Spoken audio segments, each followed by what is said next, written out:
So very warm welcome to the this Homeogram channel. So just I renamed this channel Homeogram. When I found this channel that we can rename it, and it is also in my YouTube and Instagram as well as Facebook page, where I can share the cases and where I can share the many things with you. So I will request you to all to like my Homeogram Facebook page also, as well as subscribe my YouTube channel when you will get you want to get any information. And this is totally demonetized channel, so I am not recurring any money or anything. So it is only for the development of homeopathy. So we will organize through this channel again and again new things, new topics, so we can unanimously develop our system. So still now there are many persons are waiting in lobby, so I am entering them. Meanwhile, I just want to can you hear me all?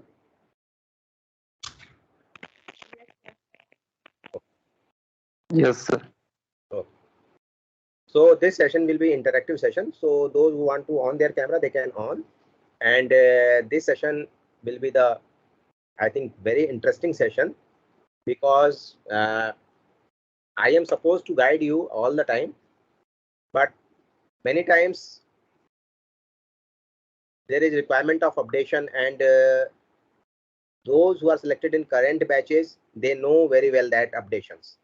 So that's why I call Dr. Deepak. Dr. Deepak, are you there? Yes, sir, I'm here only. Yeah, please, prakat ho jaiye. So I call Dr. Deepak, and hi everyone. And in very short notice, he just gave me note, and because just I decided 2 to 3 hours ago, and he just agreed to this topic, and I'm very thankful to him. Though I should not be, because he is also he was my student, and Dr. Deepak was did his BHMS from Nehru Homeopathic Medical College, and after that he did his PG from Nehru this NIH, National Institute of Homeopathy. So he is a very laborious student, and now he is not a student, but everybody is student in all. Sir, I'm always I will always be student for you, sir. Yes, thank you. So so this is the small introduction of him. So without wasting any time, just we have to start this session. So Dr. Deepak, please introduce yourself and please say something about yourself. As you all know, first of all, I would say that good evening, everyone, and thank you. Somebody was wishing me on the group also, so thank you all. And thanks to you, sir, for adding me in this group. If I could be of any help, that means a lot. And yes, I did my UG from Nehru Homeopathic Medical College, Delhi. I was, you can say, I stood first in the final examination. And after that, the same year, I got selected in NIH Kolkata. I did my MD in practice of medicine subject from NIH. After completing my MD from NIH, I did a duty as a senior research fellow in CCRH. After that, the UPSC notification came. I left everything. I prepared with the help of sir also and other teachers, and finally I got selected. With so many blessings, sir is here only. Many congratulations for that. So we are proud of you. And so Dr. Deepak, what motivated you to become medical officer through UPSC? Just give some ideas to others also, or your experience. Actually, I would not say only patient care. Obviously, patient care is the foremost thing that I should say. That I really like to see patients. And if a person become a medical officer, then as you all know, in the government hospital, the patient count is more. So you can serve more if you are a medical officer. And obviously that was the first thing. But then yes, one should have stability in his or her own life.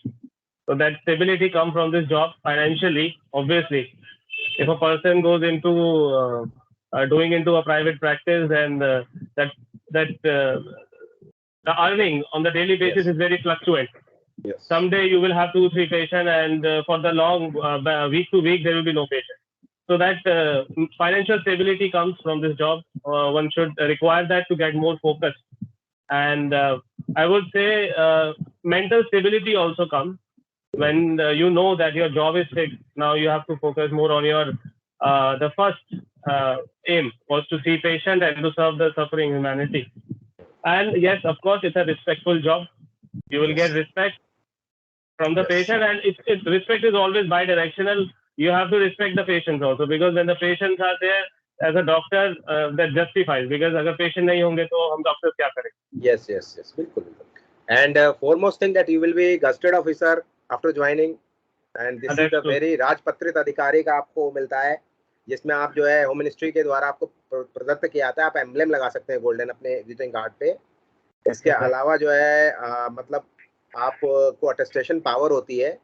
तो आधार card से लेके जितने भी आप attestation कहीं भी जैसे address change या किसी की होती हैं, वो आपको पावर आ जाती है. उसके अलावा आप मेडिकल तो बनाते ही हैं, तो है ही है, मेडिकल सर्टिफिकेट्स और वो सारी चीजें.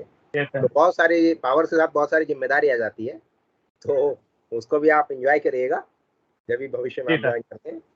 सो how many attempts did you face to achieve this, और कौन कौन से एग्जाम्स दिए आपने? Sir, this was my second attempt. First attempt was when I was doing MD from NIH. It was my, I think, first year only in MD. When notification came, many of my colleagues got selected during those that UPSC examination. So that time I was doing MD. I was not fully focused. I was focused more on doing MD. So that was my first attempt. I could not clear even the written examination. Okay. And this was my second attempt, so I got through the second time.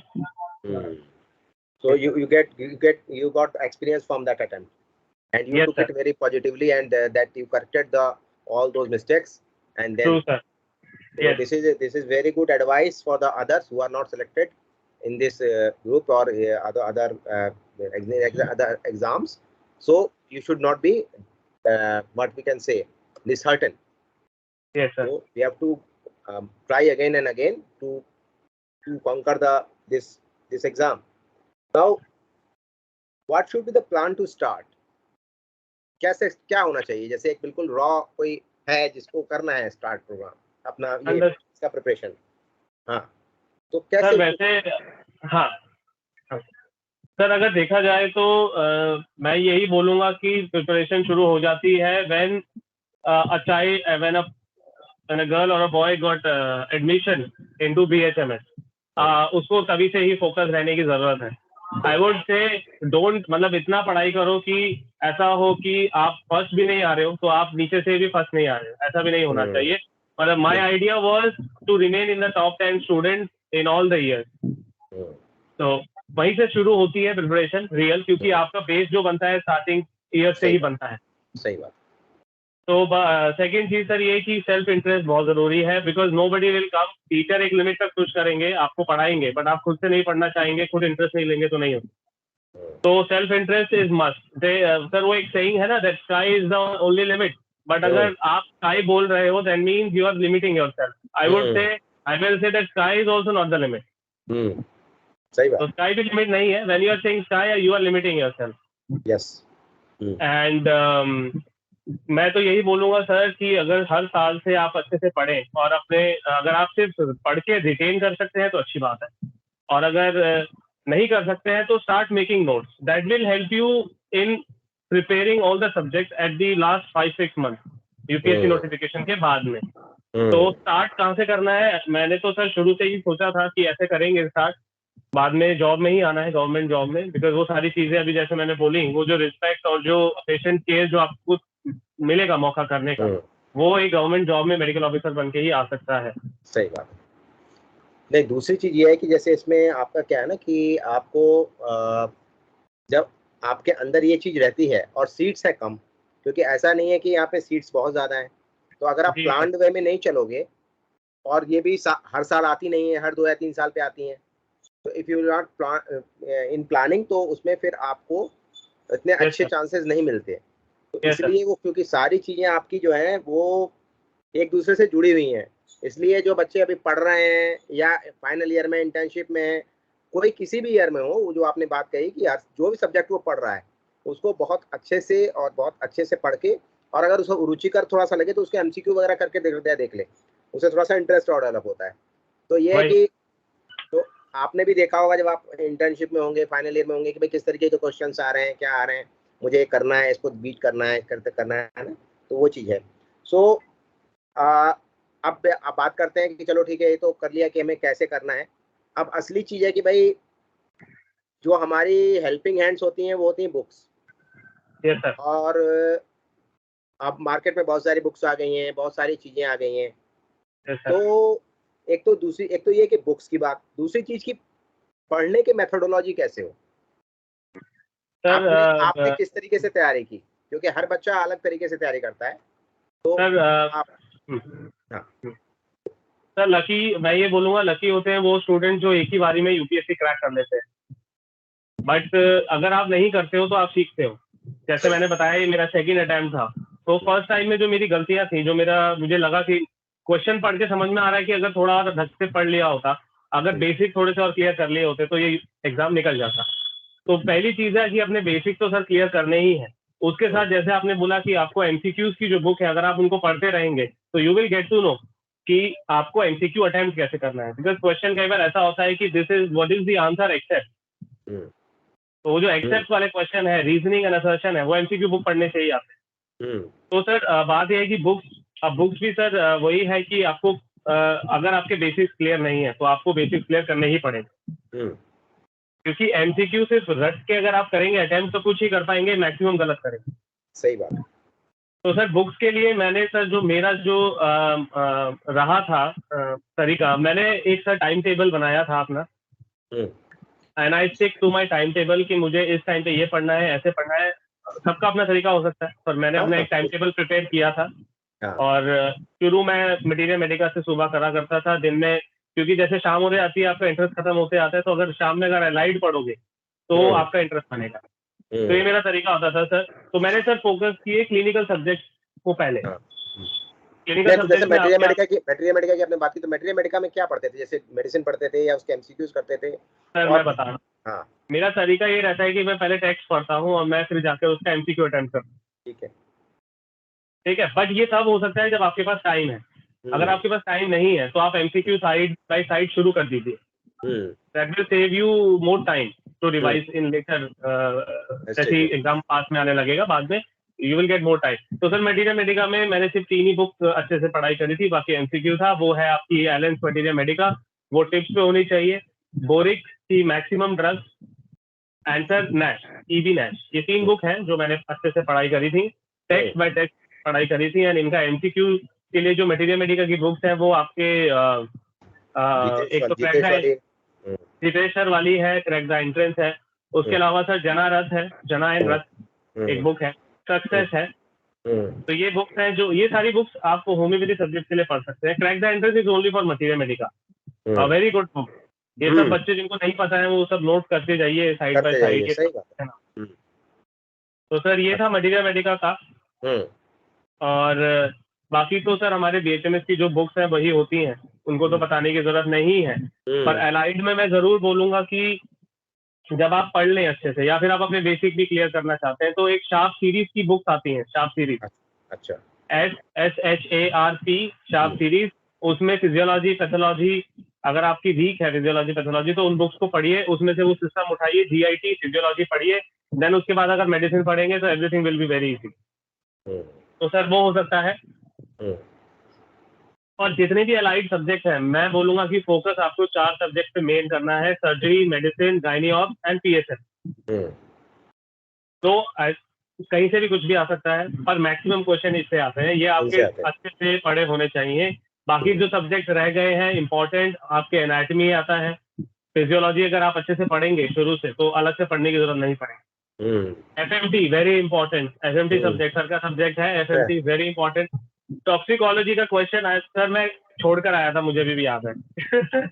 मैंने ढंग से toxicology नहीं पढ़ा था, क्योंकि वो ऐसा नहीं है कि तुम होम्योपैथ हो तो तुमसे नहीं हाँ पूछेंगे। हाँ हाँ, सही बात है। टॉक्सिकोलॉजी के क्वेश्चन उन्होंने वो पूरा एमबीबीएस लेवल वाला सेट किया हुआ था, मैंने नहीं पढ़ा था, बट इट्स वेरी इंपॉर्टेंट। एक एक क्वेश्चन पे भी आपके मार्क्स ऊपर हाँ नीचे हाँ, सिलेक्शन वो डिपेंड बिल्कुल करता है, बिल्कुल बिल्कुल सही कह रहे हैं। नहीं छोड़ सकते हो। तो वो जो सारे सब्जेक्ट रह गए, इन 4 सब्जेक्ट के अलावा एफएमटी, एनाटॉमी, पैथोलॉजी, ये सब आपको अच्छे से पढ़ने पड़ेंगे। उसके लिए मैं आपको एक बुक और बताता हूँ, वो है sure success magic by Ram Gopal. आप लिख लीजिए स्टूडेंट्स के लिए। हाँ हाँ, जब आप एलाइड सारे सब्जेक्ट पढ़ लें तो इसमें जिस्ट वाइज सारे सब्जेक्ट एलाइड सब्जेक्ट दिए हुए हैं। श्योर सक्सेस मैजिक जैसी और भी बुक्स हैं, जैसे कि आपकी रोम्स आती है, हाँ रोम सीरीज आती है, हाँ रोम सीरीज है, रोम्स है, वैसे ही श्योर सक्सेस मैजिक है। तो मेरे पास दोनों थी, बट मेरे को टाइम इतना मिला नहीं, तो मैंने श्योर सक्सेस मैजिक को ही रिवाइज करा। अच्छा, इसमें और जैसे इसमें भी प्रेफरेंस थी क्या कि जैसे मैं पहले इसको कंप्लीट करूंगा फिर मैं इसको कंप्लीट करूंगा, कोई प्रेफरेंस थी? सर मैंने जैसे बोला कि मेरी आदत क्या है कि मैं अगर कुछ चीज पढ़ता हूँ तो वो मेरे ब्रेन में ज्यादा देर तक रहती नहीं है, तो मैं हर चीज के नोट्स बनाता हूँ। एंड ये मैंने फर्स्ट ईयर से ही शुरू किया था। तो फर्स्ट ईयर से शुरू करने के मेरी अब जब वो जो नोट्स मैंने प्रिपेयर कर रखे थे from the very first year, second year, third year, final year, MD exam के वक्त पे जो प्रिपरेशन करी थी, वो सारे नोट्स मेरे अभी यूपीएससी में उन्होंने मेरा बड़ी हेल्प करी। मुझको वो टेक्स्ट बुक के पेजेस टर्न करने नहीं पड़े। आप देखो ना, जो सिविल सर्विसेज के होते हैं एस्पिरेंट्स, वो एनसीईआरटी पढ़ते हैं ना 6 से 10 तक, और बिल्कुल 12 सर, तक पढ़ते हैं, वो बेसिक बिल्कुल। भी होते हैं ना। तो यूपीएससी हमेशा बेसिक पे ही ध्यान देता है। बिल्कुल सर। हाँ। तो वही मैं बोल रहा हूँ कि अगर आपने नोट्स नहीं बनाए, don't worry, you can take help from the books. Sharp series की बुक्स आती हैं, उनमें जिस्ट में ही आपको पूरा सिस्टम का फिजियोलॉजी, पैथोलॉजी अच्छे से दिया हुआ है, आप वो पढ़ सकते हो। शार्प सीरीज का हो गया। श्योर सक्सेस मैजिक मैंने बताया, पर श्योर सक्सेस मैजिक तब पढ़ना है जब आप टेक्स्ट बुक से पढ़ लेंगे, उसके बाद श्योर सक्सेस मैजिक से पढ़ेंगे या रोम से पढ़ेंगे तो ईजी रहेगा। और एमसीक्यू के लिए, मेडिसिन के लिए मुदित खन्ना एक बुक है, ओनली फॉर मेडिसिन। उसमें टेक्स्ट भी दिया है, एमसीक्यू भी दिया है, और यही बोला जाता है कि जितना लेटेस्ट एडिशन होगा उतना अच्छा होगा, क्योंकि उसमें लास्ट ईयर तक के सारे क्वेश्चन कवर्ड होते हैं। और for all the subject, for all the allied subject, triple A करके सीरीज आती है। ट्रिपल ए का फुल फॉर्म है अमित त्रिपाठी, आशीष गुप्ता, अरविंद अरोरा, ट्रिपल ए। तो वो बुक आप रेफर करिए एमसीक्यू के लिए। और 3 बुक्स मैं जरूर बोलूंगा जो टेक्स्ट बुक है, पढ़नी है, उससे आपके बेसिक्स, आपका क्लिनिकल, आपका मेडिसिन, सर्जरी सब एकदम पक्का हो जाएगा। एक है essential of clinical diagnosis, essential of clinical diagnosis by B Sen, by doctor B Sen. एक है bedside clinical by Arup Kundu. ये बुक मैं जरूर बोलूंगा कि पहले पेज से लेकर एंड के पेज तक पढ़ो, क्योंकि इसमें टेक्स्ट भी है और इंडियन कंडीशन, क्योंकि इंडियन पेशेंट और बाहर के पेशेंट में फर्क होता है, तो वो सारी कंडीशन इसमें दी हुई हैं। जैसे कि मैं अगर एग्जांपल आपको बोलूं कि रूमेटिक फीवर के अंदर में मिट्रल स्टेनोसिस होने में कितना टाइम लगता है, आप बुक्स ओपन करेंगे, उसमें लिखा है it will take 10 to 12 years, but it has been seen that Indian patient के अंदर में it can occur even in 2 years। तो ये एमसीक्यूज में भी आता है कि इंडियन पेशेंट में कब मिट्रल स्टेनोसिस देखने को मिलता है, तो वो सारी चीजें इसमें क्लियर होती हैं, छोटा छोटा दिया हुआ है क्वेश्चन एंड आंसर फॉर्म में। और एक हमारी बुक है पीजे मेहता है, उसमें सारी इन्वेस्टिगेशन, उसमें सारा क्लिनिकल एग्जामिनेशन, ये सब दिया हुआ है। ये 3 बुक्स अच्छे से पढ़ लीजिए, ये आपके बेसिक्स बड़े अच्छे से क्लियर कर देंगे, और आपका जो क्लिनिकल ओरिएंटेशन है वो अच्छा बन जाएगा इसको पढ़ने के बाद। और सर ठीक है, और तो यही है कि ऑर्गेनॉन फिर बचते हैं हमारे होम्योपैथिक सब्जेक्ट। होम्योपैथिक सब्जेक्ट में ऑर्गेनॉन में aphorism by aphorism, line by line आपको पढ़ने हैं। डटजियन हमारी बुक है, अच्छे से पढ़नी है। उसके बाद में पढ़नी है, एक बुक आती है जैसे हम लोग सर, वो कौन सी बुक होती थी ऑर्गेनॉन की, पढ़ते थे बट रेकमेंड नहीं करते students. A K Das. But sir मैं सच बताऊं तो उसको बिना पढ़े समझ में भी नहीं आता है। तो एके दास पढ़ सकते हो। ऐसे ही एक और बुक है, थोड़ा सा और स्टैंडर्ड बुक है, वो है ऑर्गेनॉन का है, ऑथर का नाम याद है, नागेंद्र बाबू उठाइए, उसमें आपके सारे ऑर्गेनॉन की जितनी भी क्वेरी है सारी उसमें क्लियर हो जाए। रिपर्टरी के लिए एक 3 रिपर्टरी इंपॉर्टेंट है, BTBP, Kent repertory and BBCR. इन बुक्स को खोलिए, इनका जो प्रीफेस और जो आगे का सारा जो टेक्स्ट है उसको अच्छे से पढ़ लीजिए। उसके बाद आप एस के तिवारी से सारा जो जितना भी टेक्स्ट है पढ़ते ही हैं उनको पढ़ लीजिए। पर ये तीनों बुक्स को जरूर खोल के और उसमें से रूब्रिक हंटिंग शुरू कर दीजिए। रोज रोज का 20, 30, 40 जैसा भी कर सको कर सकते हैं।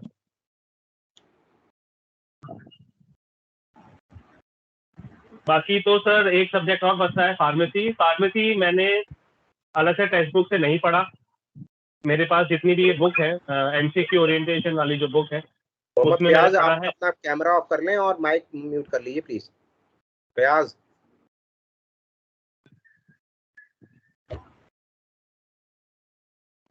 हाँ जी, बोलो आप बोलो। हाँ सर, तो जना एंड रस सक्सेस, ये दो बुक्स ऐसी हैं जिसमें आपको टेक्स्ट भी मिलेगा, टेक्स्ट भी होता है। सक्सेस के अंदर में फार्मेसी, ऑर्गन और रिपर्टरी, मटेरियल, मेडिकल सबका टेक्स्ट है, फिर एमसीक्यूज भी है। तो आप वहां से भी पढ़ेंगे तो मेरे हिसाब से फार्मेसी सफिशिएंट। बाकी बाकी there is no hard and fast rule, आपको जैसे पढ़ना है वो पढ़िए। और माइंड में अगर आपने सोच लिया है कि मुझको एनाटॉमी अच्छे से पढ़नी है तो फिर एग्जाम से पहले उसको पढ़ लीजिए, वरना वो एग्जाम टाइम में आपके माइंड में बैक ऑफ द माइंड चलता रहेगा कि मैंने एनाटॉमी में नहीं पढ़ा। तो that will create an anxiety, उस चक्कर में आप 2-3 एमसीक्यू गलत कर दें। सही बात। तो बुक्स के लिए तो सर यही मैंने रेफर की थी बुक्स। हाँ, बाकी जो अपनी जैसे गायनी ऑप्स में अपने दत्ता एंड दत्ता होती है, या जैसे अपने पैथोलॉजी में रॉबिन्स है, कौन सी अपने चलती है, हर्ष मोहन, उस टाइप की? हर्ष मोहन पैथोलॉजी हर्ष मोहन है। और आपका और क्या क्या सब्जेक्ट रह गए? एफएमडी में तो पारिक है, सर्जरी के लिए एजदास है, सर्जरी में, सही बात है। और मेडिसिन के लिए आपकी डेविडसन है। पीएसएम में पार्क है, जैसे अपने नॉर्मल वही पार्क है। पार्क के अलावा कोई और रिकमेंड करोगे? सर मैंने पार्क ही पढ़ा था और latest edition, I will always say कि जो लेटेस्ट एडिशन है उसी को पढ़िए। अच्छा, मेडिसिन में जैसे अपने यहाँ कुछ लोग हैरिसन पढ़ते हैं, कुछ लोग डेविडसन पढ़ते हैं, तो वो उसका क्या रोल है? मतलब सर मैं तो यही बोलूंगा कि जो हैरिसन है, बिकॉज मैंने इसी सब्जेक्ट में एमडी किया है और मैं झूठ नहीं बोलूंगा, मैंने ये एमडी में भी नहीं पढ़ी। वो जैसे ग्रेज एनाटॉमी और लव एंड बेली वाला हाल है। वही सर, ये बुक सर रेफरेंस के लिए होती है। जो चीज आपको कहीं नहीं मिल रही है, आप ये बुक ओपन करोगे इसमें सब मिल जाएगी। तो आप कोई आर्टिकल बना रहे हैं या फिर आपको कोई डिटेल स्टडी करनी है तो आप उसको खोल के पढ़ सकते हैं। अगर आप उनको खोल के पढ़ेंगे तो मुझे लगता है कि 1 साल तक मेडिसिन ही पढ़ते रहेंगे। सही बात। वही तो अब ये तो हो गई बुक्स की बात। अब इतने सारे बुक्स इकट्ठी हो गई तो आदमी तो वो हो जाएगा, मतलब क्या पजल हो जाएगा कि भाई कैसे क्या करें। तो इसका कोई तरीका है कि इसको कैसे, किस मेथोडोलॉजी से हम पढ़ना शुरू करें? कोई एक स्केच मिल जाए बच्चों को, किस तरीके से शुरुआत करें और कैसे हम इसको फिर किस बुक से करते जाएं, फिर एक कुछ कहाँ तक पहुंचे? आप मैं बताता हूँ जो मेरा जो तरीका था। जो मैं सर, कुछ सब्जेक्ट ऐसे हैं कि वो आपको डेली ही पढ़ने पड़ेंगे। जैसे कि आपको मटेरियल मेडिका डेली ही पढ़ना है। अगर छोड़ दोगे 2 हफ्ता या 1 महीना तो सब भूल जाओ। तो सर मैं अपना डे शुरू करता था मटेरियल मेडिका से, 5 ड्रग पढ़ता था, 5 ड्रग एलन से पढ़ी, वही 5 ड्रग बोरिक से भी पढ़ी। तो वो करके और एलन में ही मैं नोट कर लेता था बोरिक के जो भी पॉइंट्स थे। तो अगर आप रोज 5 ड्रग पढ़ेंगे तो कुल मिला के आई थिंक 284 या 86 ड्रग है एलेंस के अंदर में। तो 5 से आप उनको डिवाइड करिए तो आपका आई थिंक 1.5 मंथ के अंदर में आपकी एलेंस खत्म होती है। और एलेंस को सिर्फ एक बार पढ़ने से काम नहीं चलेगा। एलेंस को आपको मैंने लिटरली एलेंस को 5 बार पढ़ा है एग्जाम से पहले। मेरे पास टाइम था इसलिए मैंने पढ़ लिया, बट 2 बार तो मिनिमम आप उसको पढ़ेंगे ही। और बोरिक से पढ़ेंगे और जब आप नैश पढ़ेंगे तो आप देखेंगे कि जो क्वेरी आपको एलन पढ़ के आती है वो नैश पढ़ के अपने आप रिजॉल्व हो जाती है। तो ये है कि मैं सर शुरू दिन एमएम से करता था, मैंने डिवाइड करा हुआ था। उसके बाद में कोई भी सर एक एलाइड सब्जेक्ट उठाता था। सबको अपना पता होता है कि वो कितने दिन में उस सब्जेक्ट को पढ़ सकते हैं। तो मेरा बना हुआ था जैसे मेडिसिन को 15 डेज के अंदर में पढ़ना है, बिकॉज आप पूरे दिन मेडिसिन ही पढ़ेंगे। तो एक सब्जेक्ट उठाओ, मैं तो मेरा ऐसा ही है कि एक सब्जेक्ट उठाता हूँ, उसको कंप्लीट करके देन नेक्स्ट एलाइड सब्जेक्ट। तो 15 डेज का टारगेट बनाया। एक जब टारगेट बन जाता है तो जब ऐसे 15 दिन क्लोज आने वाले होते हैं तो आपकी कैपेसिटी बढ़ जाती है, क्योंकि आपने बनाया होता है, माइंड में फिक्स होता है। तो मेरा यही है कि प्लान फिक्स करो और उससे स्टिक करो। Time table is must. तो सुबह एक होम्योपैथी सब्जेक्ट से शुरू करो और जब रात को सोने वाले हो उससे पहले अफोरिज्म्स पढ़ लो, 10 अफोरिज्म्स पढ़ के सो जाओ। आप देखोगे कि 1.5 महीने के अंदर में आपकी एलन और एलन वाली जो ड्रग्स है बोरिक से भी खत्म हो जाएंगी। और शाम को जब आप रोज 10 अफोरिज्म्स पढ़ेंगे तो मेरे हिसाब से 10 दिन के अंदर में ऑर्गेनॉन के अफोरिज्म्स भी खत्म होते हैं। तो सर यही मेरा तरीका था पढ़ने का, और एक बार नहीं, बार बार रिवीजन भी करना पड़ा है। सही बात है ना। ये तो इनिशियल की बात हो रही है। हाँ सर, तो यही होता था। बाकी और जैसे आपने 15 दिन में आपने मेडिसिन खत्म की तो फिर आप सर्जरी पे आ गए, फिर सर्जरी के लिए 20 दिन का टारगेट बनाया। हाँ सर। उसको जो आप पढ़ते, वो टेक्स्ट पढ़ते थे आप या एमसीक्यू करते थे उस दौरान? मैं बताता हूँ, मैंने जैसे आप ले लीजिए, जैसे जीआईटी एंड लिवर मैंने एक साथ पढ़ लिया मेडिसिन से। सर मेरे लिए इजी इसलिए हो गया क्योंकि मैंने उसी सब्जेक्ट में मेडिसिन में ही मैंने एमडी करा। तो सर मैंने 2 बार एग्जाम फिर से दिया एमडी के अंदर में, तो मेरे नोट्स सारे रेडी हैं, एमसीक्यू वाले भी रेडी थे क्योंकि एमडी का भी प्रिपेयर किया था। तो मुझे सिर्फ टेक्स्ट पढ़ना होता था, उसके बाद में सीधा एमसीक्यू करता था। तो जैसे मैंने लिवर जीआईटी का टेक्स्ट पढ़ लिया, उसके बाद नेक्स्ट डे सीधा एमसीक्यू उठाया और सारे के सारे एमसीक्यू एक बार ही में सारे कर दिए। उसके बाद उनके आंसर्स देखे और जो गलत था फिर अगर वो मुझे पता है कि वहाँ पे मैं उसको पैथोफिजियोलॉजी समझने में प्रॉब्लम हुआ तो फिर से टेक्स्ट पढ़ के उसको क्लियर कर लिया। सिस्टम बाय सिस्टम उठाना है और एमसीक्यू सिस्टम बाय सिस्टम करना है। अच्छा, तो सर ये मेरा तरीका, ये मैंने ऐसे किया। अच्छा ठीक है। तो हमने जैसे हर सब्जेक्ट का ये डेज डिवाइड करके इसको किया, करते गए। तो अब तो ऐसा नंबर आएगा कि भैया पहला सब्जेक्ट जो लिया था वो तो उड़ने लगेगा। जी होता है सर ये। तो उसके लिए क्या किया जाए? तो सर इसीलिए मैंने सबसे पहले ये बड़े सब्जेक्ट सर्जरी और मेडिसिन उठाए। तो जब इनको आप पहले पढ़ लेते हैं तो बाद में इतना टाइम नहीं लगता रिवाइज करने में। कुछ सब्जेक्ट ऐसे हैं जो बाद में अगर आप बाद में ही पढ़े तो अच्छा है। जैसे मैं बच्चों को बोलता हूँ एनाटॉमी फिजियोलॉजी के लिए, तो एनाटॉमी के लिए तो स्पेशली बोलता हूँ कि एनाटॉमी के लिए बहुत ज्यादा होने की जरूरत नहीं है। आप वेटेज देखो ना, आप ये देखो वेटेज देखो कि किसमें कितना आ रहा है। हालांकि हर क्वेश्चन की वैल्यू है, लेकिन आप उसी हिसाब से टाइम दो। आप पता लगा सारा टाइम जो बच्चे तैयारी करते हैं ना, उनका क्या होता है, हमेशा वो एनाटॉमी से शुरू करते हैं और वहीं फंस जाते हैं। तो वो आ नहीं रहा होता, वो फिर फ्रस्ट्रेट होना शुरू हो जाते हैं। फिर वो समझते हैं कि ये तो यार हो ही नहीं पाएगा। और जबकि मैं कहता हूँ प्रैक्टिस ऑफ मेडिसिन या जो अभी आप रिसेंट ईयर्स में पढ़ रहे हो उससे शुरुआत करो, और जो आपका इंटरेस्टेड जिस सब्जेक्ट में इंटरेस्ट है उससे शुरुआत करो, क्योंकि आपको पता लगेगा इसमें इंटरेस्ट है तो मैं कितना कर पा रहा हूँ। तो फिर आप दूसरे सब्जेक्ट पे जाओगे। शुरू वही सब्जेक्ट से करो, वही सिस्टम उठाओ जो तुमको लगता है इजी है, तुमको आता है। That will boost your confidence. हाँ, उसके बाद भी धीरे धीरे करना तो सभी है, लेकिन ये है कि उसकी एक स्ट्रेटजी होती है, जैसे कि उतना टाइम इन्वेस्ट करो जितना जरूरी है मेरे हिसाब से। सही सर। हाँ वही। तो फिर अच्छा ये हमने कर लिया, उसके बाद हाँ सर, जब ये हो जाता है, क्योंकि एलेंस और ये सब ऐसा है कि आपको रोज ही पढ़ना पड़ेगा, और जब हो जाएगा तो ये मत सोचो कि हो गई मेरी एलेंस और अब 1 महीने नहीं पढ़ेंगे। 4-5 दिन का गैप लो और फिर से रिवाइज करना शुरू करो। अच्छा, ये अगर पढ़ते रहे तो इसके एमसीक्यूज भी साथ साथ करते रहे। बिल्कुल बिल्कुल सर, मतलब कोई भी जो मैं बोल रहा हूँ, आप कुछ भी सब्जेक्ट पढ़ रहे हैं उसको टेक्स्ट पढ़ने के बाद में एमसीक्यू जरूर आपको अटेम्प्ट करने ही है, उस चैप्टर से रिलेटेड या उस टॉपिक से रिलेटेड आपको करने। बिल्कुल बिल्कुल करने, क्योंकि अब शायद मटीरियल मेडिकल के जो एमसीक्यू हैं वो मेडिसिन वाइज नहीं होते। तो आप करते रहिए, और अगर एमसीक्यू में कुछ चीज ऐसी है जो टेक्स्ट में नहीं लिखी हुई तो उसको टेक्स्ट बुक में नोट कर लीजिए, ताकि जब अगली बार टेक्स्ट पढ़ेंगे तो वो एमसीक्यू आपके माइंड में आ जाएगा, स्ट्राइक करेगा। एक मोहंती की बुक आती है, उसमें ना वो उसके वाइज है, मेडिसिन वाइज ही दिया है, बट उसमें इतना ऑब्वियस हो जाता है कि एस्कुलस के बारे में है तो एस्कुलस के सवाल है, तो उसमें इतना ऑब्वियस हो जाता है कि वही सर, वही उसमें भी दिक्कत होती है। इसलिए जो जम्बल्ड अप वाले होते हैं ना, ये ज्यादा अच्छे होते हैं, क्योंकि आपका माइंड भी तो वहाँ पहुंचता है ना कि भाई ये अभी पढ़ा था, कहाँ पढ़ा था, फिर वहां से आप रिलेट कर लेते हो। तो हाँ, ये इस तरीके के मिसलेनियस वाले ठीक होते हैं। वही सर।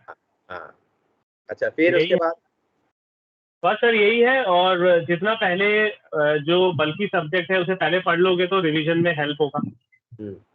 मेरा मानना ये है कि आप जो एमसीक्यू एक बार पढ़ रहे हैं वो कम से कम आप उस एमसीक्यू को 3 बार अगर रिवाइज नहीं करते हैं तो उसका कोई फायदा नहीं है, क्योंकि आपकी प्रिपरेशन ऐसी होनी चाहिए कि जब आप एमसीक्यू पढ़े एग्जामिनेशन हॉल में, जब एमसीक्यू पढ़ रहे हैं तो आंसर टाइप होना चाहिए, ना कि आप ऑप्शन देखें। बिल्कुल। प्रिपरेशन अगर ऐसी ही हो जाए कि आप क्वेश्चन पढ़ रहे हैं और आंसर माइंड में आ गया तो समझ लीजिए आपका सिलेक्शन पक्का है। तभी समझ। तो बिल्कुल कोई भी एमसीक्यू की बुक आपको कम से कम 3 बार रिवाइज करनी है और उसके ऊपर आपकी श्रद्धा है, आप 6 बार करिए, 8 बार करिए। हाँ सही बात है, सही बात। या दूसरी बुक से करिए, जैसे आपने इतनी सारी बुक्स बता दी कि अब ये कर हाँ। लिया तो अब ये कर लो, अगला कर लो, फिर ये कर लो, तो बिल्कुल उससे ये हो बिल्कुल जाएगा कि भाई आप जितना ज्यादा कुंदन तपता है उतना, भाई सोना तपता है कुंदन बनता है, उतना ही आप निखरोगे। सही बात। बिल्कुल बिल्कुल sir, revision is must, and revision जितनी बार होगी उतने आपके चांसेस हैं एमसीक्यू अच्छे अटेम्प्ट करने।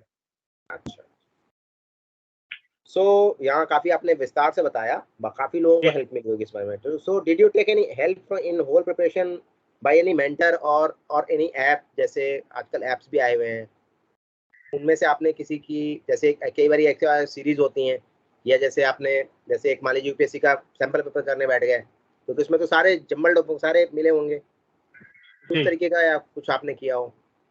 सर मेंटोर तो अगर मैं बोलूँ तो रिटन एग्जामिनेशन के लिए, तो क्योंकि मैं इतनी बार एमडी का एग्जाम दिया, उसके बाद में यूपीएससी दिया, तो वो सब मेरे माइंड में था, मेरी कहाँ गलतियाँ थी। तो रिटन मुझे पता था कि मुझे अब की बार कैसे क्लियर करना है। But for interview sir, you have help a lot. आपने हमको एक मान लीजिए कि ओवर प्रिपेयर करवा दिया इंटरव्यू के लिए। हम लोग ओवर प्रिपेयर थे सर इंटरव्यू के लिए, हर एक एस्पेक्ट से आपने हमारा किस माइंड तरीके का को ओपन क्वेश्चन कर आएगा? दिया। हाँ, किसी भी बोलो। क्वेश्चन के लिए तैयार थे टैकल के लिए। तो एक मेंटोर आप है सर, और डॉक्टर ठंकराज हैं, डॉक्टर जॉर्ज है, अब्दुल सर है, मेरा उधर कोलकाता से मेडिसिन डिपार्टमेंट के एचओडी डॉक्टर गौतम पाल है। तो यही कुछ ऐसे मेंटोर है जिनसे मैंने बात करी, कांस्टेंट टच में रहा, और उन्होंने मेरी बहुत हेल्प करी। बाकी किसी ऐप वगैरह को यूज आपने नहीं किया? सर मैंने किसी ऐप का यूज नहीं किया, मैंने सिर्फ और मेन मैंने अपना फोकस रखा टेक्स्ट पढ़ने में और एमसीक्यू की जो बुक्स हैं, क्योंकि उन्हीं में से ही आता है। अगर एमसीक्यू से नहीं आएगा तो टेक्स्ट बुक से आएगा। सही तो बात। मैंने सर कोई ऐसी ऐप नहीं यूज करी, ना ही मैंने और कोई फर्दर आपने पीजी की प्रिपरेशन करके एंट्रेंस देके ही गए हो ना, तो Yes. वो ऑलरेडी क्लियर है। तो Yes. ये तो 75-80% मेहनत तो उसी समय हो गई थी। यस अब तो सर। ये सिर्फ बस ये है कि क्लिनिकली ओरिएंटेड सवाल थोड़े से इसमें अलग तरीके के होते हैं। यस बट यही है कि अच्छा, कोई डिफरेंस लगा आपको यूपीएससी और इसमें पीजी एआईपीजीटी में क्वेश्चंस के लेवल में? ये जरा बताइए आप, क्या डिफरेंस हो सकता है? डिफरेंस वही है सर, जब यूजी करते हैं आपको लगता है आप डॉक्टर बन गए हैं, आप एमसीक्यू पढ़ के जाते हैं और सिलेक्शन हो जाता है। बट रियल पढ़ाई आपकी उसके बाद शुरू होती है, डॉक्टर बनने के बाद। जब आप पेशेंट देखना शुरू करते हैं, आप अपने पेशेंट से सीखते हैं। तो एमडी की बहुत हेल्प है सर इसमें। और एमडी में जब आप एक सब्जेक्ट को डीपली पढ़ते हैं तो नहीं, मैं आपका एमडी और उसमें नहीं पूछ रहा हूँ, मैं एआईपीजीटी के क्वेश्चंस बता रहा हूँ। हाँ मैं बता रहा हूँ। तो वो जो सर एमडी के अंदर में जो क्लिनिकल एक्सपीरियंस था, उसमें मेरी काफी हेल्प हुई, क्योंकि यूपीएससी के अंदर में जो क्वेश्चंस थे, दो वो देखने में बड़े इजी लग रहे थे, बट वो क्लिनिकल ओरिएंटेड क्वेश्चंस ज्यादा थे। इवन मटीरियल मेडिकल के भी क्वेश्चंस अगर मैं बोलूँ तो एक क्वेश्चन ऐसा था कि कौन सी ऐसी ड्रग है जिससे हीमोग्लोबिन बढ़ता है। वेनेडियम है शायद सर ऑप्शन सर ऑप्शन के अंदर में फेरोफॉस लिखा हुआ है ना sir, has the power to increase the haemoglobin. फेरोफॉस की ऑप्शन में वेनेडियम भी बोल रहे हैं सर, वो भी मेडिसिन है, ऑक्सीजन कैरिंग कैपेसिटी बढ़ा देता है, हीमोग्लोबिन बढ़ता है। वो डिपेंड करता है कि उसमें ऑप्शन क्या है। हाँ, तो सर वो क्वेश्चन मटीरियल मेडिकल के भी क्वेश्चन थोड़ा सा उन्होंने उसको क्लिनिकल वे में मोल्ड करके उन्होंने पूछा था, डायरेक्ट एमसीक्यू नहीं पूछा हुआ था, कंडीशन दिया हुआ था। वो जो कंडीशन थी वो हमारा जब एमडी के जो एग्जाम मेरे टाइम में हुआ था उसमें नहीं था, उसमें सारा जैसा एमसीक्यू बुक में पढ़ा वही उसमें था। बट यूपीएससी एप्लीकेशन बेस्ड ज्यादा हो गया। यस। अच्छा, ये पूरी तैयारी के दौरान, क्योंकि हम लोग, ये बड़ा ना टीडीएस जॉब है, क्योंकि आप 1 साल पूरी तैयारी करते हो, 2 साल तैयारी करते हो, फिर उसका कभी कभार तो आता है इसका फैसला, रिजल्ट। तो ये बहुत ही टीडीएस प्रोसेस है, लंबा प्रोसेस है, और इसमें कई बार आप फ्रस्ट्रेट होना शुरू हो जाते हो। सर फ्रस्ट्रेशन तो नेचुरल है।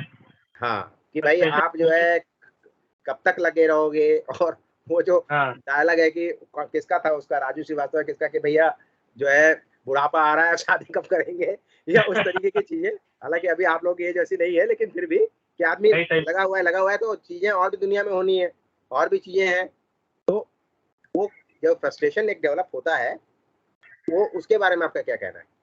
सर मैं तो ये बोलूंगा कि फ्रस्ट्रेशन बहुत नेचुरल है, और अगर वो हो रहा है फ्रस्ट्रेशन, आप फ्रस्ट्रेटेड हो, मैं ये बोलूंगा कि ये बहुत अच्छी बात है, क्योंकि आप प्रोसेस में हो, और ये कोई एक दिन का प्रोसेस नहीं है, it's a very gradual process, not a 1 day process.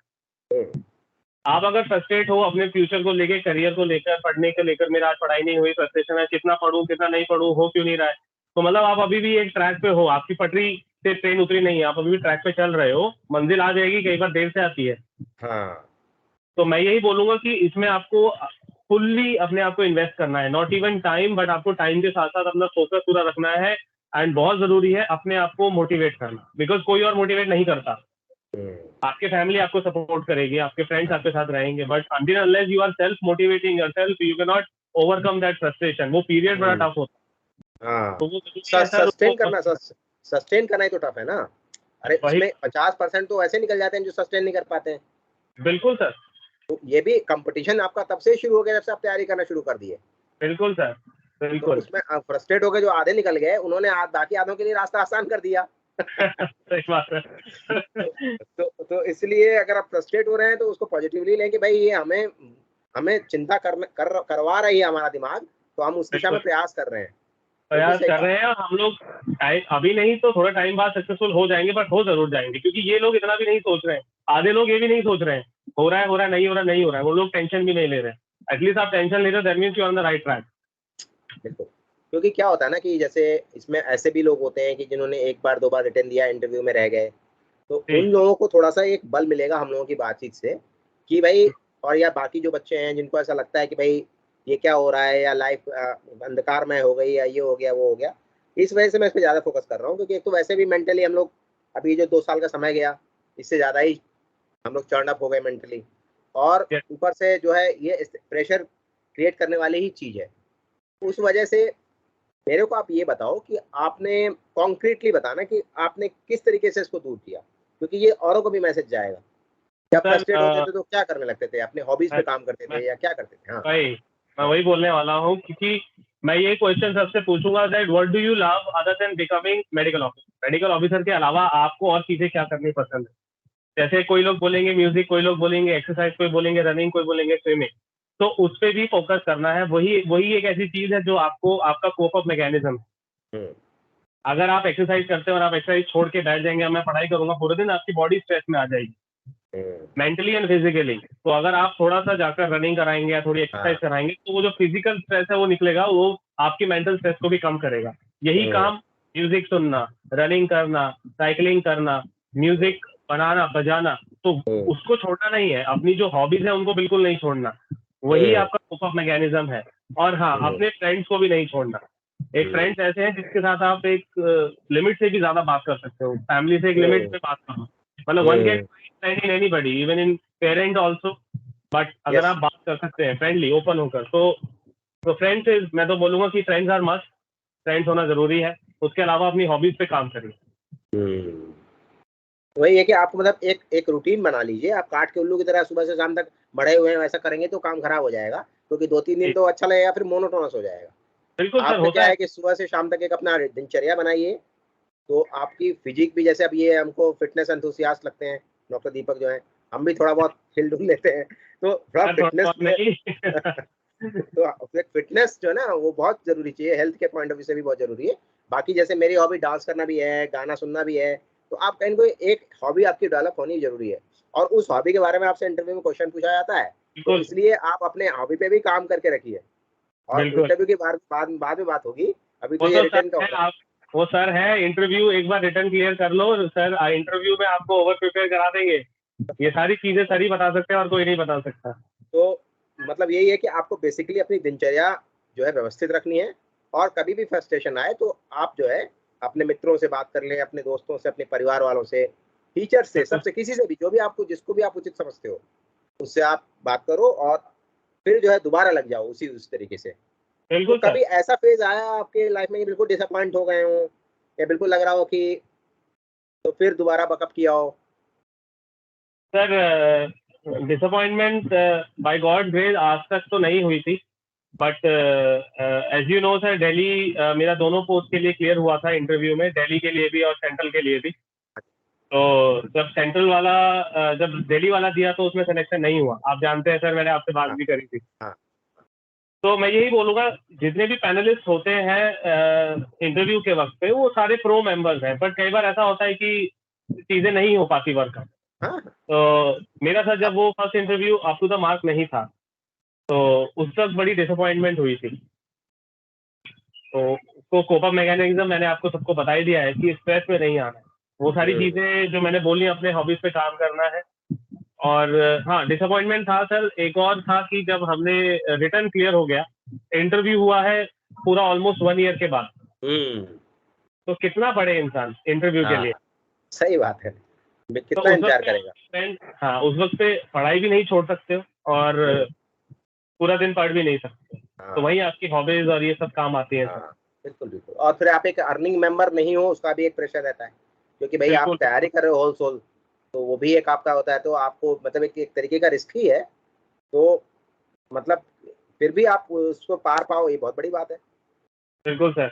और सर कोई भी चीज मैं बोलता हूँ कि अगर आप अच्छे इंटेंशन से और हार्ड वर्क करके अगर करते हो ना, तो वो आपको मिल ही जाती है।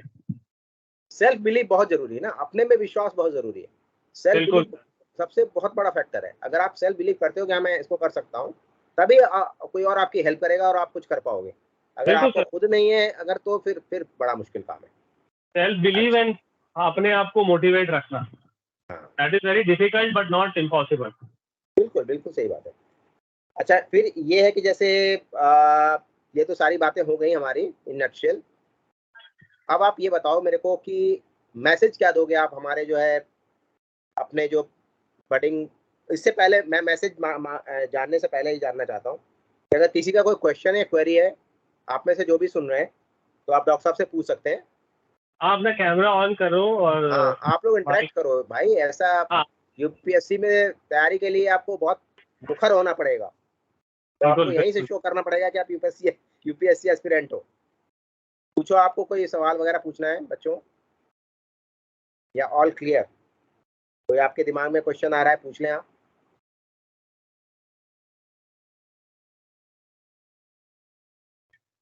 मेरी आवाज सुन पा रहे हैं ना आप लोग?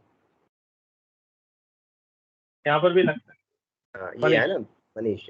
मनीष शर्मा। मनीष, अपने को इंट्रोड्यूस करिए, कहाँ से हैं आप please? Sir, I am Dr. Manish Sharma and I am from Mumbai. I did my BHMS from YMT Homeopathy Medical College. येरला से? Yerla, yeah, yes sir. And sir, currently I am working as an JRF at RRIH Mumbai, CCRH. Very good, great. Actually, good evening to both of you, sir. Glad to see you. And sir, I wanted to ask you, Deepak sir, that you told that MCQ book has to be revised at least thrice. But MCQ book you has told us to AAA as an MCQ book, but Yeah, it comes in 3 volumes, I think so. So it is a bulky task, and preparing Yes. from other book as well as from MCQ book, that will be a tedious task. But then And nobody told you it will be easy. Nobody told you it will be easy. It will be very tough. But then if you can revise at least thrice, no, that will help you in the examination hall, because in 2 hours of span, you have to attempt maximum question, and that too, you don't have to get into negative marking. So it's enough preparation. If you can do thrice, I'm telling you, thrice is too much.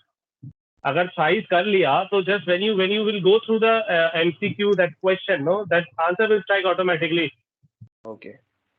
Yes, that is what I'm तो saying. Sir इसमें recall करना काफी difficult नहीं हो जाएगा इसमें?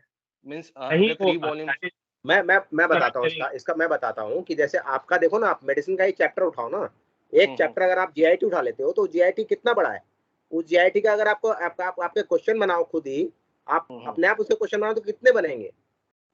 उस वजह से वो इतनी बुक है, मोटी है।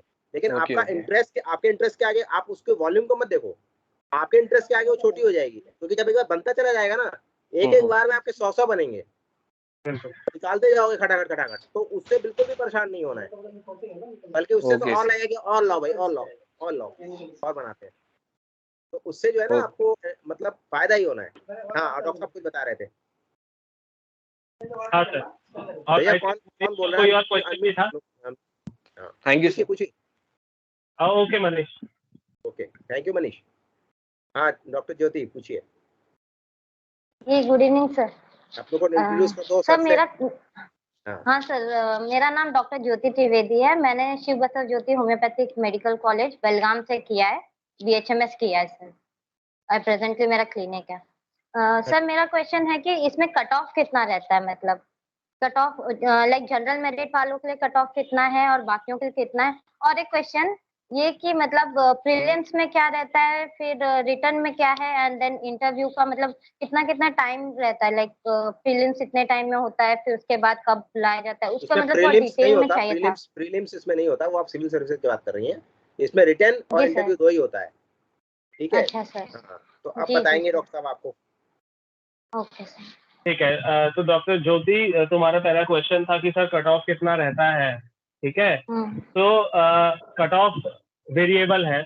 जैसे अभी हमारा इस वाले यूपीएससी का कट ऑफ अभी तक नहीं आया है, बट अगर आप बोल रहे हो कि जनरल एंड कैटेगरी का कितना कट ऑफ है, तो इस बार का जो कट ऑफ है दोनों ही, चाहे जनरल हो चाहे कैटेगरी हो, बहुत हाई जाने वाला। बिकॉज जो शुरू के जो कैंडिडेट्स हैं, आप देखोगे जो रिजल्ट में जो शुरू के कैंडिडेट्स हैं, उनके जो अटेम्प्ट जो करे हैं क्वेश्चन, बिकॉज मैं जानता हूँ personally, I know them, 135 question attempt करे आउट ऑफ 150। और अगर उनका रैंक टॉप 10 में है, दैट मीन्स उनके जो मैक्सिमम क्वेश्चन है वो ठीक है, तो ऑटोमेटिकली जो आपका कट ऑफ है वो ऊपर चला जाता है, क्योंकि जो नीचे वाला बंदा है उसकी भी मार्क्स ज्यादा ही है। तो कट ऑफ तो वेरी वेरिएबल, ऐसा नहीं है कि मैं इस साल बोल दूं कि तुम्हारे अगर लगा लो कि 2 नंबर का एक क्वेश्चन होता है ना, तो 300 में से अगर तुम्हारे 220 अगर आ जाते हैं तो सिलेक्शन हो जाएगा। तो ऐसा नहीं है, वो वेरिएबल है। तो कट ऑफ पे तुमको ध्यान नहीं देना है, तुमको ध्यान देना है कि तुम कितने क्वेश्चन अटेम्प्ट करोगे। ऑब्वियसली कट ऑफ हेल्प करेगा तुमको। लास्ट ईयर की कट ऑफ कितनी थी, तो तुम्हें ये पता होना चाहिए कि मुझे 150 में से 110 क्वेश्चन तो ठीक करने ही है किसी भी हालत में, तब जाकर मेरा सिलेक्शन उसमें होगा रिटर्न में।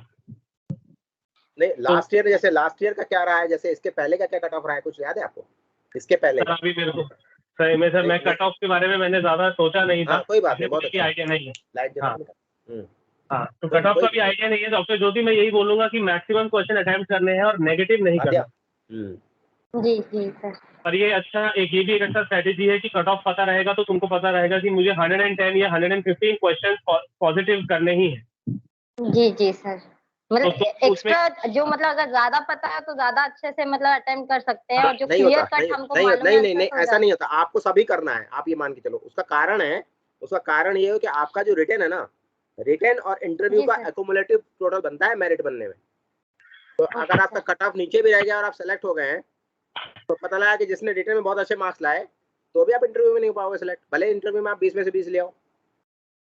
तो रिटर्न पे ही आपको फोकस ज्यादा करना है उस समय, कि आपका रिटर्न में भी मैक्सिमम मार्क्स आए, क्योंकि तभी आप ठहर सकते हो। क्योंकि यहाँ पे क्या एक्युमुलेटिव टोटल है बेटा। अगर 100 में से आप 70 नंबर 75 नंबर इसमें लाते हो और बाकी उसमें से कुछ लाते हो, तो मतलब ये दोनों मिला के टोटल जोड़ा जाएगा। तो इसमें ये नहीं है कि आप स्क्रीनिंग हो रही है या क्वालिफाई कर गए, आप इंटरव्यू के लिए आ गए, सब एक बराबर है, ऐसा नहीं है। मेरिट बनेगी उसी हिसाब से ही, और सीट के हिसाब से। अगर टॉप 10 कोई आया और 11वीं सीट है, तो वो वेटिंग में चला जाएगा। इसलिए वो कट ऑफ का कोई फायदा नहीं है। कट ऑफ आपको थोड़ा बहुत हल्का सा एक आइडिया दे देता है कि हाँ, पर मेरे हिसाब से अगर आप 75 से 80% करते हो मतलब सही, तो आपके काफी ब्राइट चांसेस है, जो कि करना बड़ा मुश्किल काम है। मुंह से बोलना बहुत अच्छा लगता है लेकिन वो करना मुश्किल है, बट करते हैं करने वाले। पर जैसे आपको रास्ते बताए गए हैं उस पर आप चलोगे तो जरूर कर पाओगे। और मेरा कहना ये है कि लोग सोचते हैं कि अब एडवर्टीजमेंट निकलेगी तब करेंगे, तब तक चिड़िया चुप जाती है खेत। तो इसलिए अगर एडवर्टीजमेंट नहीं निकली तो आपके लिए बहुत ब्राइट चांस है कि आपके पास 1 साल 1.5 साल जो भी है, आप अभी से लग जाओ कि निकले तो आप उसको फिर क्वालिफाई करो, है ना। Thank you sir. और क्या रहे हैं?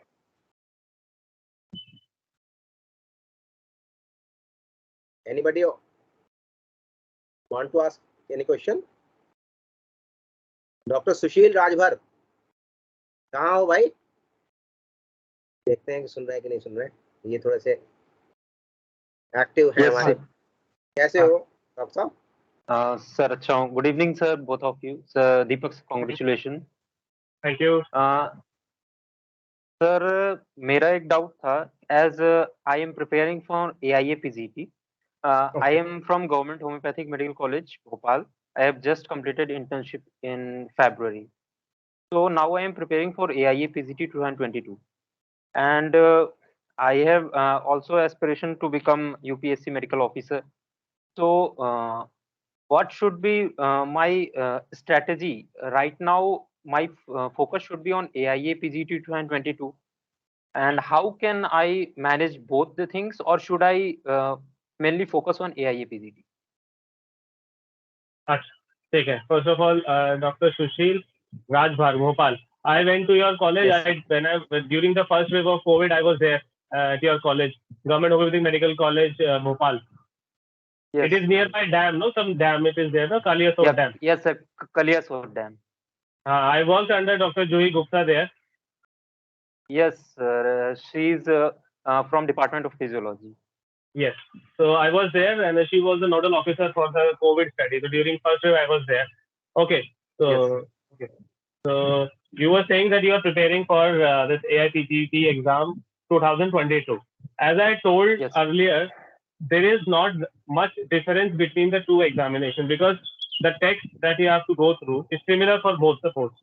It is just that the UPSC examination, it will be more clinically oriented, right? It will be not MCQ Yes. based, but I don't know the recent advancement in the AIPGT questions. I did not see that those questions, but I've heard that nowadays there are also very clinical oriented questions are coming in, even MD examination also.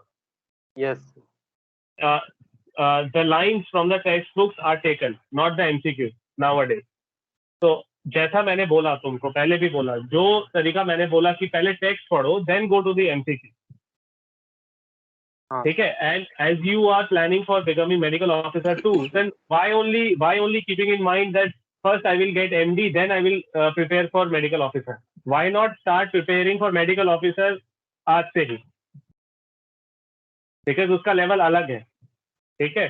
तो ये जो मेहनत इतनी करनी पड़ेगी medical officer के लिए करो. Maybe you will get both the posts. Maybe you will become medical officer before getting into MD. You never know.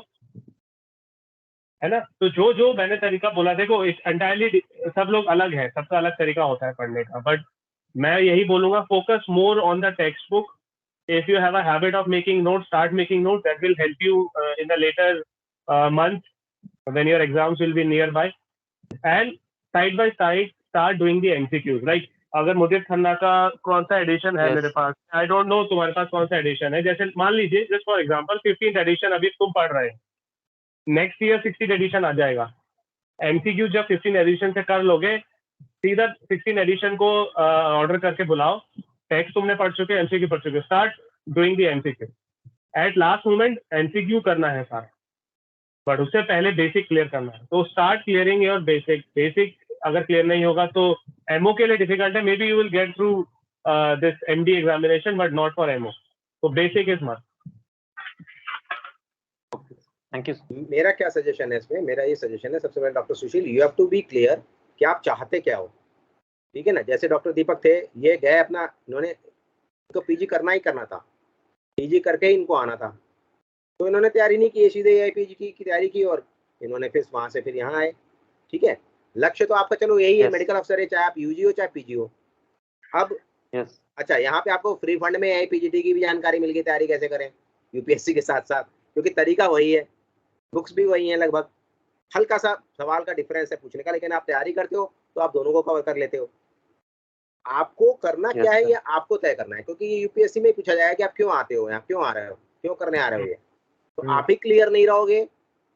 अगर आपको मेडिकल अफसर बनना है तो आपको क्लियर रहना पड़ेगा. क्यों? क्योंकि अगर आपने AIPGT ज्वाइन कर लिया और सपोज करो बीच में कोई नोटिफिकेशन आ गया और आप उस समय पीजी के सेकंड या फर्स्ट ईयर में हो, तो बहुत कम चांसेस होते हैं ऐसे लोगों को यूपीएससी में सिलेक्ट किया जाए. ऐसा नहीं कि नहीं होते, होते हैं, बट उनके पास एक प्ली रहती है कि आप एक सीट खराब क्यों करोगे पीजी की, आप पीजी कर रहे हैं.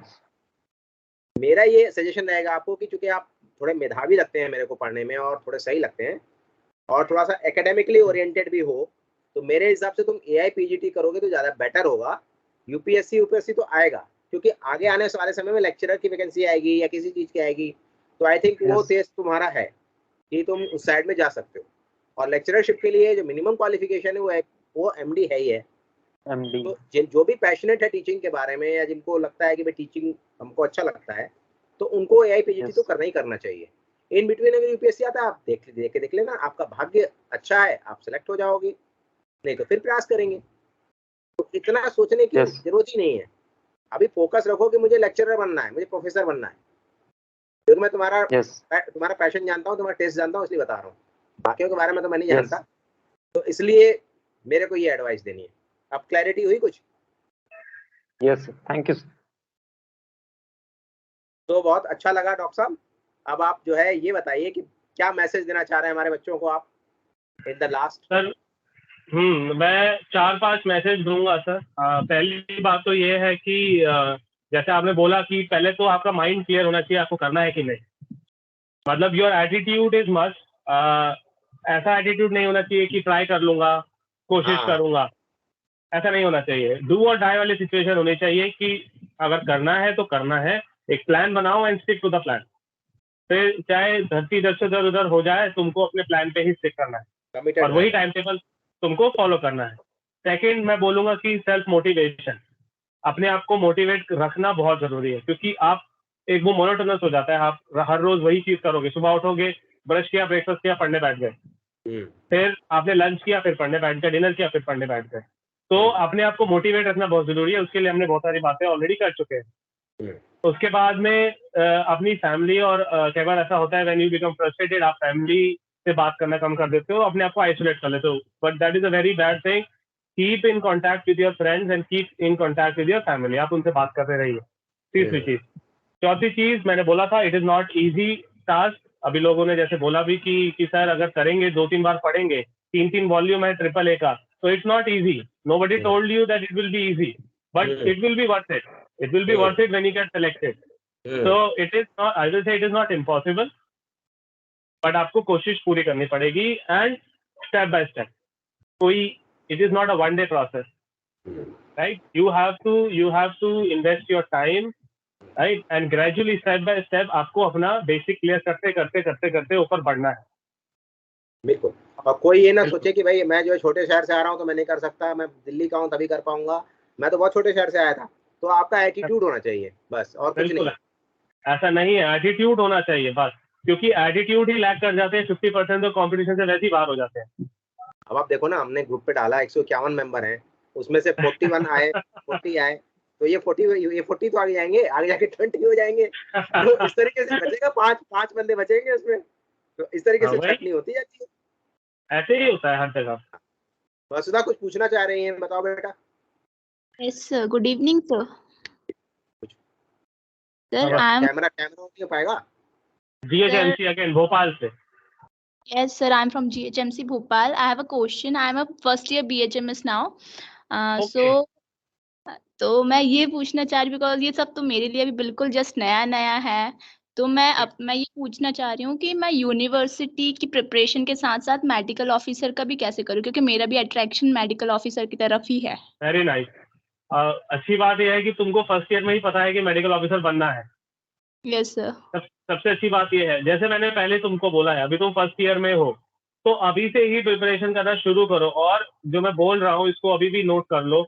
जो चीज तुम पढ़ के एग्जामिनेशन दोगी, टेक्स्ट बुक जो पढ़ रही हो, अभी तुम्हारे पास बहुत टाइम है, अगले 5-6 साल है तुम्हारे पास में। फर्स्ट ईयर यूजी में हो ना? Yes sir. तुम्हारे पास में अभी 5-6 साल है। तुम 5-6 साल में अगर चाहो तो तुम बुक का एक एक कोना पढ़ सकती हो। Yes sir. उसको पढ़ के उसके नोट्स बना के रेडी रखो, क्योंकि जब मेडिकल ऑफिसर का एग्जाम निकलेगा ना, तो तुमको बुक्स खोलनी नहीं पड़ेगी पहली बार। यस सर, मेरी हैबिट है, मैं तो नोट्स ही पढ़ती हूँ, मुझे बिना नोट के याद भी नहीं होता है। Good good good, very good very good. And इसको कंटिन्यू रखना है, नोट बनाना रखो। एमसीक्यू तुमको अभी पढ़ने की जरूरत नहीं है, इंटर्नशिप में एमसीक्यू पढ़ना। तो अभी से मुझे टेक्स्ट बुक पे फोकस करना, मुझे एमसीक्यूज या फिर सैंपल यूपीएससी के सैंपल पेपर कुछ करने की जरूरत नहीं है। नहीं, वो सैंपल ऐसा कुछ फिक्स नहीं है, वो पूरा पैटर्न ही चेंज कर देते हैं कभी कभी। तो आप एमसीक्यू पढ़ के जा रहे हो, वो टेक्स्ट बुक से लाइन्स उठा कर दे देंगे। आई थिंक लास्ट ईयर जब मैंने एमडी किया था, उसके बाद जब एमडी हुआ था, उस वक्त पे सारा का सारा बुकिश था, एमसीक्यू को नहीं आया एक भी, एमसीक्यू ओरिएंटेड नहीं था एमडी का एग्जाम। यस है ना? तो यू नेवर नो, बट अगर आप अपना बेसिक क्लियर रखोगे, आप अपनी टेक्स्ट बुक पढ़ोगे, तो आप कुछ भी क्रैक कर सकते हो, चाहे एमडी हो, चाहे यूपीएससी, आपका मेडिकल ऑफिसर हो, कुछ भी हो। बाकी सर बताएंगे। यस हाँ, सर। नहीं बिल्कुल सही बताया। हाँ, और पूछो। और है कि जैसे मान लीजिए मेरा इंटर्नशिप हुआ और जस्ट मेरे वेब पोस्ट आ गई यूपीएससी की, तो नाउ मुझे कैसे प्रिपेयर करना होगा? नहीं, ये तो हाइपोथेटिकल क्वेश्चन है, ये तो जब होगा तब देखा जाएगा। अभी से तो 4 साल पहले से कैसे बताया जाए कि क्या होगा? नहीं, उस समय मान लो भूकंप आ गया एग्जामिनेशन हॉल में, पेपर नहीं हो पाया तो क्या होगा? क्वेश्चन है ना वो यथार्थवादी होना चाहिए, वर्तमान के लिए होना चाहिए। अभी आप फर्स्ट ईयर में हैं, उसको लेके अगर आपको कोई क्वेरी है तो आप वो पूछ सकते हैं कि अब जैसे मेटेरिया मेडिका वगैरह आप पढ़ रहे हो, समझ में आता है आपको फर्स्ट ईयर में मेटेरिया मेडिका? तो अभी मटेरिया मेडिका मैंने ज्यादा पढ़ा नहीं है, अभी मैं एलिड सब अभी आप उसको समझने की कोशिश करोगे, ऑर्गेनन क्या है, मेटेरिया मेडिका क्या है, आप इन सब्जेक्ट्स को तो पहले आत्मसात करो, तब आपको धीरे धीरे उस पर जब क्लैरिटी आएगी तो वो आगे की बात है। हाँ, कुछ बोल रहे थे डॉक्टर दीपक? वसुधा को मैं यही बोलूंगा कि that you are very lucky कि आपको इतनी अच्छी गाइडेंस अभी से मिल रही है फर्स्ट ईयर से डॉक्टर मिश्रा के अंडर में। हम लोगों को फर्स्ट ईयर से हम लोगों का फोकस ही नहीं था। हम लोग तो सिर्फ चाहते थे कि हर साल बस पास होते चले जाए। मेरा यही फोकस रहता था, लगता था बस टॉप 10 में नाम आ जाए बस। मेडिकल ऑफिसर का उस वक्त पे नहीं था, बट तुम्हारा एक तो प्लस पॉइंट ये है कि तुमको मेडिकल ऑफिसर बनना है, ऊपर से तुमको गाइडेंस इतनी अच्छी मिल रही है शुरू से, तो वो उसको लूज नहीं करना। ठीक है, बस अपना अच्छे से हर साल एग्जाम क्लियर करो, टॉप 10 में आने की कोशिश करो, अपना जो पढ़ रहे हो उसके नोट बना के रख लो, किसी को देना मत। अगर दोगे तो वो हमेशा वापस नहीं आते नोट, अगर किसी को दोगे तो फोटोकॉपी करा के वापस ले लो उससे। मैं अभी बता रहा हूँ, ये मेरे साथ हो चुका है, मेरे पास पैथोलॉजी और एफएमडी के नोट्स नहीं आए वापस अभी तक।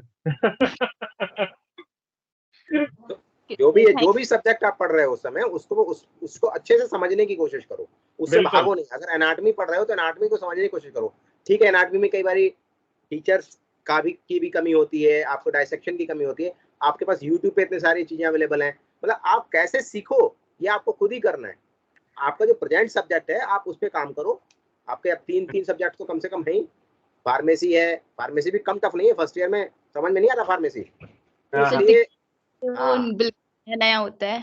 हाँ, तो इसलिए अच्छे से अच्छे बुक्स को पढ़ के और ऑनलाइन अपनी इतनी सारी क्लासेस उनको करके आप पहले सब्जेक्ट को सुधारिए, फिर देखते हैं उसको, है ना? स्टेप बाय स्टेप चलना है। Yes sir, thank you. तो thank you very much doctor Deepak, आज हम लोगों ने बहुत अच्छा डिस्कशन किया और भविष्य में भी सोचेंगे कि भाई मुलाकात होती रहे। और मैं इस चैनल के माध्यम से और लोगों को भी इन्वाइट करूंगा बाद में धीरे धीरे करके कि भाई और भी लोग आए, अपने अपने इनपुट्स दें, क्योंकि हर व्यक्ति का इनपुट मायने रखता है, हर तैयारी करने वाले का इनपुट मायने रखता है, उसका एक्सपीरियंस मायने रखता है। तो अलग अलग तरीके की, जैसे होम्योपैथी में इंडिविजुअलाइज्ड कैरेक्टर्स होते हैं, इंडिविजुअलाइज्ड मेडिसिन होती हैं, इस तरीके से इंडिविजुअलाइज्ड प्रिपरेशन करने वाले स्टूडेंट्स होते हैं। उनका भी सोच उनका जानना जरूरी होता है।